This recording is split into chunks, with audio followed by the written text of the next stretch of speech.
सभागार में जितनी भी शिक्षा जगत, मीडिया से जुड़ी हस्तियां हैं, सब अपने आप में जाने माने चेहरे हैं, अपने अपने क्षेत्र में प्रतिभा है। मंचासी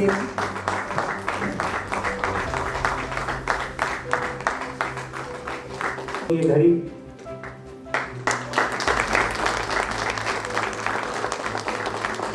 डॉक्टर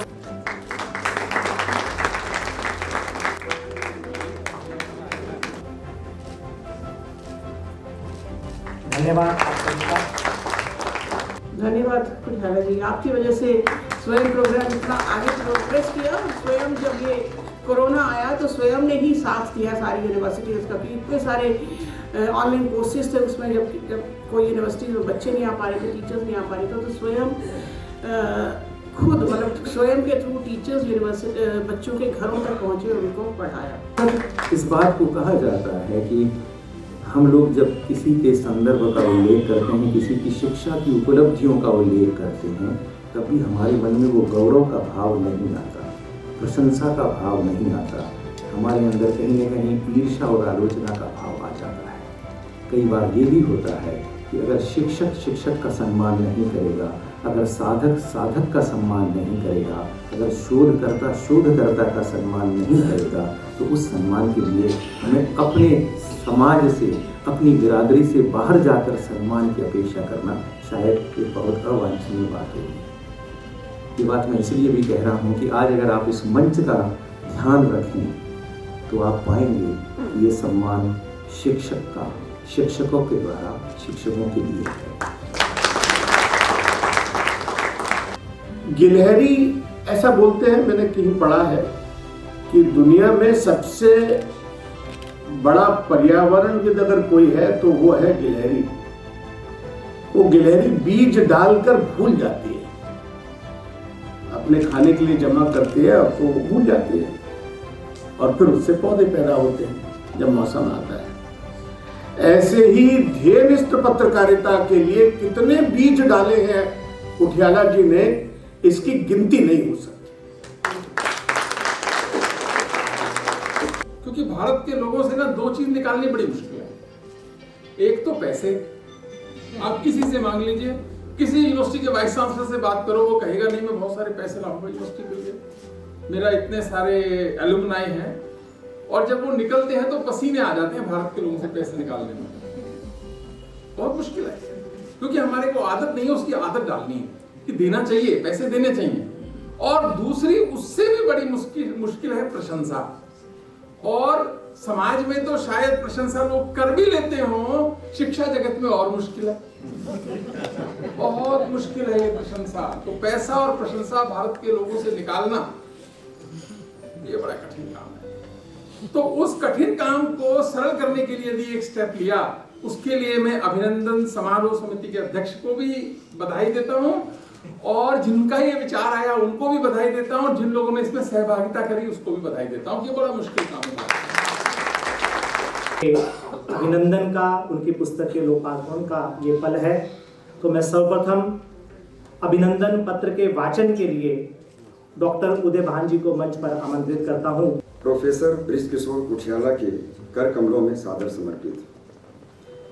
हे पूज्य श्री, आज आपका यह अभिनंदन, वंदन, अर्चन व आराधना हमारे अंतस की असीम गहराई से उपजी अद्भुत भावधारा की एक विनम्र अभिव्यक्ति है। आप श्री ने देवभूमि हिमाचल प्रदेश के शिमला शहर में पिता श्री रतन चंद्र आर्य के घर में 25 मार्च 1948 को ममतामयी मातुश्री श्रीमती सावित्री झमर की पावन कुक्ष से जन्म लेकर अपनी ऊर्जावान व सृजनशील उत्कृष्ट जीवन शैली से सभी को प्रभावित किया है। इस मौके पर बहुत पुरानी एक बात याद आ रही है, और वो हमारे अध्यापक अक्सर कहा करते थे, संस्कृत में कहते थे, मैं उसको हिंदी में आपको सुनाऊंगा। कहा करते थे कि हर घास या हर दूब में औषध का तत्व है, और हर मनुष्य में ईश्वरीय गुण होते हैं। सर को जितना मैं समझ पाता हूँ, मैं ये कह सकता हूँ कि इसी प्रकार के 100 युवा शायद स्वामी विवेकानंद जी चाहते थे, जिससे वो भारत को बदल सकते थे। और आपके विषय में सबने जितनी सहजता से बात कही है, चाहे पंकज मित्तल जी ने कही है, योगेश जी ने कही है, उमेश जी ने कही है, तो वो व्यक्तिगत संपर्क और संस्मरण इतने हैं आप लोगों के, जिसकी वजह से वो सहजता और प्यार हम सबको देखने को मिला है। आप हमें ऐसे ही मार्गदर्शन हमारा करते रहें। धन्यवाद। मुझे याद है कि शुरुआत में जब मुझे कंप्यूटर केवल चलाना आता था, मगर कंप्यूटर साइंस टेक्नोलॉजी का कुछ पता नहीं था, और मुझे कंप्यूटर विभाग का अध्यक्ष और डीन बनाया गया, तो मैंने योगेश जी से कहा कि भाई मुझे थोड़ा थोड़ा समझा दो, और जो करना है जैसे करना है वो करते जाओ। और हम दोनों ने मिल करके आज उस विश्वविद्यालय में जो कंप्यूटर विभाग बना है, वो मुझे लगता है कि उत्तर भारत का श्रेष्ठतम विभाग है।